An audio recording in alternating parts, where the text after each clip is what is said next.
नमस्कार दोस्तों, स्वागत है आप सभी का ग्रो मनी चैनल पर।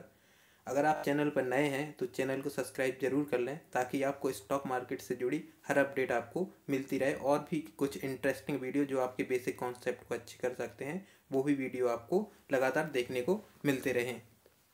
तो सबसे पहले बात करते हैं, आज जो सेंसेक्स है उसमें हमको 234 पॉइंट और जो निफ्टी है वो हमें 23,700 के पार बंद होते दिखाई दिया। और जो ऑयल एंड गैस और एनर्जी सेक्टर के शेयर हैं उनमें हमें काफ़ी बढ़त होती हुई दिखाई दी। तो 2 दिन के बाद मार्केट जो संभला उसमें हमको मिड कैप स्मॉल कैप शेयरों में अच्छी खरीदारी देखने को मिली और जो रियलिटी और फार्मा सेक्टर के इंडेक्स हैं उसमें हमें बढ़त देखने को मिली। और जो रुपया है वो 12 पैसे मजबूत होकर 85.71 पर बंद हुआ। और जो आज के जो टॉप गेनर है ONGC, SBI और टाटा मोटर्स और HDFC लाइफ रहे जिनमें हमें अच्छी खरीदारी देखने को मिली। तो जो मार्केट है उसमें 2 दिन के जो सेल ऑफ के बाद हमको सेंसेक्स और निफ्टी के जो इंडेक्स हैं उनमें काफ़ी रिबाउंड दिखा और हमको ये दोनों इंडेक्स ऊपर जाते हुए दिखाई दिए। अब बात करते हैं निफ्टी के टेक्निकल की कि टेक्निकल पर हमको क्या दिखता है। तो ये जो ट्रेंड लाइन है ये इसका जो रेजिस्टेंस है और ये जो है इसका जो सपोर्ट है और इस चैनल में निफ्टी ट्रेड कर रहा है। तो इस चैनल के पार अगर निफ्टी जाता है तो हमको इसमें एक रिबाउंड दिख सकता है। तो ये देख सकते हैं इस ट्रेंड लाइन को निफ्टी ने टच किया है और इसको ब्रेक नहीं किया। अगर इसको ब्रेक करता है तो हमको 23,200 का लेवल दिख सकता है और अगर इधर से रिवर्स होता है तो हमको 24,000 के लेवल के ऊपर या 24,400 के पार जाते हुए दिखाई दे रहा है। तो ये जो जोन है ये काफ़ी इम्पोर्टेंट रहने वाला है निफ्टी के लिए और इस जोन को हमें वॉच करके रखना है कि निफ्टी अगर इसको ब्रेक करता है तो हमें 23,200 का लेवल देखने को मिल सकता है। अब बात करते हैं निफ्टी बैंक इंडेक्स की। तो निफ्टी का जो बैंक इंडेक्स है तो इसमें ये जो सपोर्ट लाइन हमको दिख रही है ये सपोर्ट लाइन और ये जो ट्रेंड लाइन दिख रही है हमें इस पे ही जो बैंक निफ्टी का चार्ट हमको ट्रेड करते हुए नज़र आ रहा है। तो इस ट्रेंड लाइन को इसने तोड़ा नहीं है और अगर इसको तोड़ता है तो हमको इस सपोर्ट लाइन के करीब यानी 49,200 का लेवल दिखाई दे सकता है। तो अभी इस चैनल को ब्रेक नहीं किया है बैंक निफ्टी ने और लगातार ये ऊपर जा रहा है। तो इसमें अभी हमको ऊपर जाते हुए देखने को मिल सकता है। अगर इधर से रिवर्सल होता है तो हमको इधर से 52,000 तक का लेवल बैंक निफ्टी में देखने को मिल सकता है। तो इस पर आप अपनी नज़र बना के रखिए, वॉच करते रहिए इस चार्ट को और बैंक के शेयरों को वॉच करते रहिए क्योंकि इसमें हमको रिवर्स देखने को मिल सकता है क्योंकि मार्केट में बहुत ज़्यादा सेल ऑफ हो चुका है। तो इधर से हमको रिवर्सल देखने को मिल सकता है। अब बात करते हैं कि मार्केट क्यों नहीं गिरा। तो जो इसके जो इंडेक्स हैं, जो नैस्डैक हुआ और जो डाउ जोन्स हुआ तो उसमें हमें कल काफ़ी तेज़ी देखने को मिली जिस वजह से जो मार्केट के जो इंडेक्स हैं ये दोनों निफ्टी और सेंसेक्स उसमें भी हमको आज तेज़ी देखने को मिली क्योंकि जो HMPV जो वायरस है उसका इस तरह ज़्यादा असर हमको जो US मार्केट है, यूरोपियन मार्केट है उधर नहीं दिखा। इस वजह से जो नैस्डैक और डाउ जोन्स है उसके इंडेक्स में हमको तेज़ी देखने को मिली। इस वजह से हमें इंडिया के इंडेक्स में जो निफ्टी और सेंसेक्स है उसमें भी हमको आज तेज़ी देखने को मिली। उसके बाद बात करते हैं कि जो व्हीकल सेल्स का जो कार सेल्स का जो डेटा आया है रिटेल सेक्टर में, जो मारुति हुआ, जैसे मारुति हुआ, हुंडई हुआ, टाटा मोटर्स हुआ और महिंद्रा, तो इनके जो रिजल्ट आए हैं कार सेल्स के उसमें जो 2 व्हीलर्स की बिक्री है उसमें हमको 10.78% की ग्रोथ दिखाई दी और 3 व्हीलर में हमको 10.49% की और जो पर्सनल व्हीकल हैं 3 व्हीलर उसमें हमको 10.80% की दिखाई दी और जो हमको और भी व्हीकल्स हैं उनमें भी हमको अच्छी ग्रोथ दिखाई दी। तो हम ये देख सकते हैं कि जो ऑटोमोबाइल सेक्टर है उसके सेल्स में हमको ग्रोथ दिखाई दे रही है। तो ऑटो सेक्टर के जो रिजल्ट हैं वो अच्छे आ सकते हैं और रेवेन्यू कंपनियों का बढ़ सकता है और प्रॉफिट भी बढ़ सकता है। तो इधर से जो टाटा मोटर्स हुआ, मारुति या होंडा के शेयर, इस पर आप बैट लगा सकते हैं और अपनी रिसर्च और अपनी रिस्क के अनुसार इसमें आप इन्वेस्टमेंट करने की सोच सकते हैं। उसके बाद बात करते हैं कि सेल्स की, ओवरऑल सेल्स की। तो ये देख सकते हैं मारुति की सेल्स में हमको करीब 3.6% की ग्रोथ देखने को मिल रही है, जबकि सबसे ज़्यादा हमको महिंद्रा और टोयोटा के जो कार सेल्स है उसमें हमको सबसे ज़्यादा ग्रोथ देखने को मिल रही है। तो आप देख सकते हैं 21.24 और 3.84%। तो इसी वजह से हमको महिंद्रा का शेयर भी ऊपर जाते हुए दिखाई दिया है पास्ट में, क्योंकि महिंद्रा की जो नए नए इनोवेशन के साथ गाड़ियाँ ला रहा है, जो नए नए इनोवेशन कर रहा है अपनी टेक्नोलॉजी में, उसकी वजह से जो महिंद्रा की सेल्स है वो लगातार बढ़ रही है और जो गाड़ियों में इनोवेशन आ रहा है उससे भी बढ़ रही है। जबकि टाटा के जो ग्रोथ है ईयर ऑन ईयर, उसमें हमें 2.32% का ही ईयर ऑन ईयर ग्रोथ देखने को मिली। जबकि जो स्कोडा हुआ और होंडा हुआ तो हमें इसकी जो ईयर ऑन ईयर ग्रोथ है उसमें हमको डिक्लाइन देखने को मिला, और जो इसके जो यूनिट्स हैं वो भी कम सेल हुए। तो आप देख सकते हैं जो मार्केट लीडर है कार सेल्स में, मारुति और हुंडई और टाटा और महिंद्रा, तो इन चार कंपनियों के ग्रोथ हमें दिखाई दे रही है ईयर ऑन ईयर। तो इसमें ये काफ़ी अच्छे शेयर हो सकते हैं आपके इन्वेस्टमेंट के लिए। अब बात करते हैं स्टॉक स्पेसिफिक की। तो इन्फो एज का जो शेयर है आज हमको काफ़ी नीचे जाते हुए दिखाई दिया। तो आप देख सकते हैं जो इन्फो एज का शेयर है वो करीब हमको 4.5% नीचे आते हुए दिखाई दिया।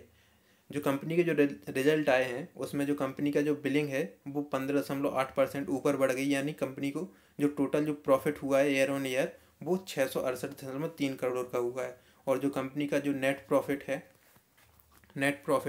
जो नेट प्रॉफिट है कंपनी का उसमें हमको 69% की कमी दिखाई देती है। जबकि जो बिलिंग रेवेन्यू है उसमें हमको 15.8% की ग्रोथ दिखाई दे सकती है। तो देख सकते हैं हमें इसके बिजनेस में तो ग्रोथ दिखाई देती है, लेकिन ओवरऑल जो प्रॉफिट है उसमें हमको कमी दिखाई दे रही है इस स्टॉक के। अब बात करते हैं दूसरी कंपनी की। दूसरी जो कंपनी है वो है डॉक्टर लाल पाथलैब, जिसके Q2 के जो रिजल्ट आए हैं उसमें हमें उसके प्रॉफिट में जंप देखने को भी मिल रही है और उसके रेवेन्यू में भी हमको जंप देखने को मिल रही है। इसी वजह से हमें जो डॉक्टर लाल पाथलैब है उसके शेयर में करीब हमें 4% का अप मूव आते हुए दिखाई दिया। तो जो लेबोरेटरी सेक्टर उसमें एक की प्लेयर है और डोमिनेंट पोजीशन रखता है डॉक्टर लाल पाथलैब। तो ये स्टॉक भी काफ़ी अच्छा है आपके पोर्टफोलियो के लिए। अगर आप ऐसे स्टॉक देखने चाहते हैं जो आपके पोर्टफोलियो को अच्छी ग्रोथ देंगे तो उसमें से लाल पाथलैब एक अच्छा स्टॉक हो सकता है।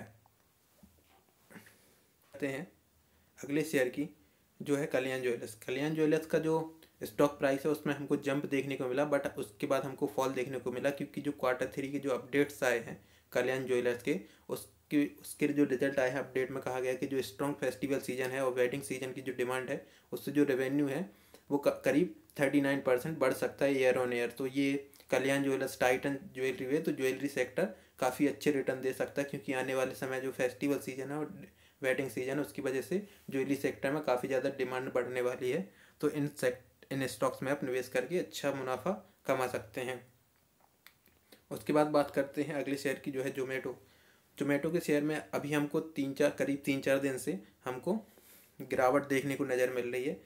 तो इसके टेक्निकल पे जैसे कि आप देख सकते हैं तो इधर से हमको एक पैटर्न इधर से और इधर से, तो ये हमको करीब करीब ट्रिपल बॉटम पैटर्न बनते हुए नज़र आ रहा है। तो ये इसकी ट्रेंड लाइन आप देख के रख सकते हैं।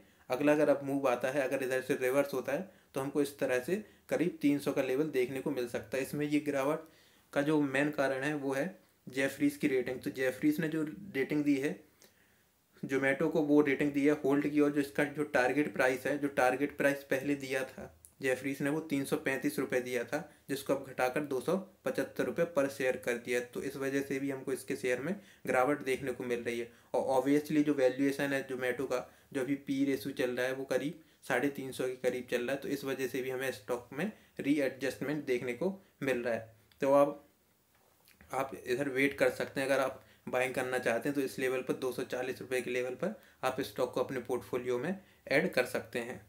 तो और ये आपके लिए अच्छी बाइंग होगी। अगर इधर से रिवर्सल आता है तो हमको 310 का लेवल देखने को मिल सकता है इस स्टॉक में।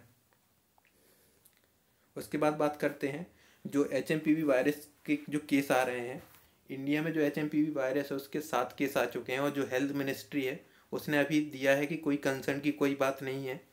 बाकी इसमें इंडिया में जो 7 केस आ चुके हैं उसको लेकर हेल्थ मिनिस्ट्री ने कहा कंसर्न की कोई बात नहीं है। और जो HMPV वायरस है वो जानलेवा या इतना गंभीर नहीं है। और ये जो वायरस है जो HMPV वायरस ये दशकों से सर्दियों में होने वाली एक बीमारी है, और भारत में हर साल 4% जो लोग हैं वो HMPV वायरस से संक्रमित होते रहते हैं। तो इसको लेकर इतने घबराने वाली बात नहीं। ये 66-67 सालों से बीमारी वायरस उपलब्ध है और ये सर्दियों में होने वाली एक बीमारी है और ये इतनी जानलेवा नहीं होती।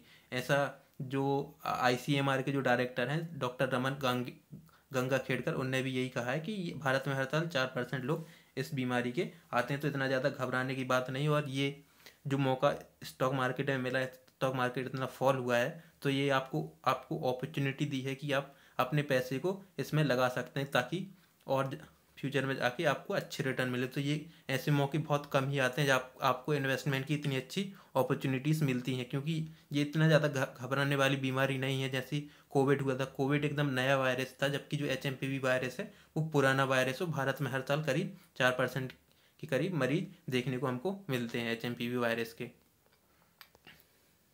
अब बात करते हैं जो सेक्टोरल इंडेक्स की, निफ्टी में क्या रहा। तो जो निफ्टी बैंक है, निफ्टी ऑटो है, निफ्टी फाइनेंशियल है, FMCG, IT, मीडिया, तो इन सब सेक्टरों में हमको बड़ा देखने को मिला। बस IT को छोड़ के IT सेक्टर में हमको थोड़ी गिरावट देखने को मिली, क्योंकि जो सैलरी हाइक्स की जा रही है बिरला सॉफ्ट, इन्फोसिस, TCS और HCL के एम्प्लॉयज़ की, उसकी वजह से हमको इनके मार्जिन में एडजस्टमेंट दिख सकता है, मार्जिन में कमी दिख सकती है। इस वजह से IT सेक्टर में आज प्रेशर रहा।